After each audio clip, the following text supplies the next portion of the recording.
Stħarriġ ippubblikat fil-Gazzetta Malta Today juri fiduċja b'saħħitha fil-Prim Ministru u mexxejn Laburista Robert Abela. Minn dan l-istħarriġ ħareġ li l-Partit Laburista għandu wkoll fiduċja b'saħħitha.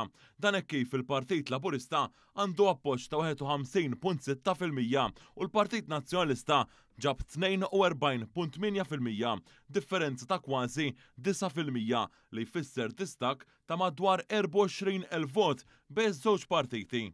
Minn dan l-istħarriġ ħareġ ukoll il-Prim Ministru u mexxej Laburista Robert Abela huwa fdat aktar mill-Kap Nazzjonalista Bernard Grech. Bil-Prim Ministru għandu appoġġ minn kull faxxa ta' età u f'kull reġjun f'Malta u f'Għawdex. Il-Partit Laburista huwa wkoll fdat f'kull kategorija ta' età b'mod speċjali miż-żgħażagħ.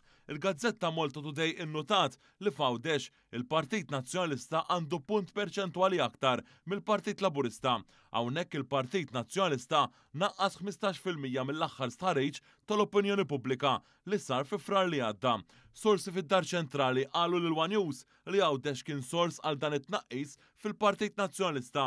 Bil-fazzjoni estremista se tuża dan l-istħarriġ sabiex jikkampanjaw favur il-kandidat Beppe Gallia.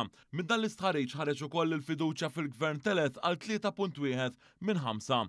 L-akbar fiduċja li ngħatat lejn il-Gvern imexxi mill-Prim Ministru Robert Abela fl-aħħar sentej.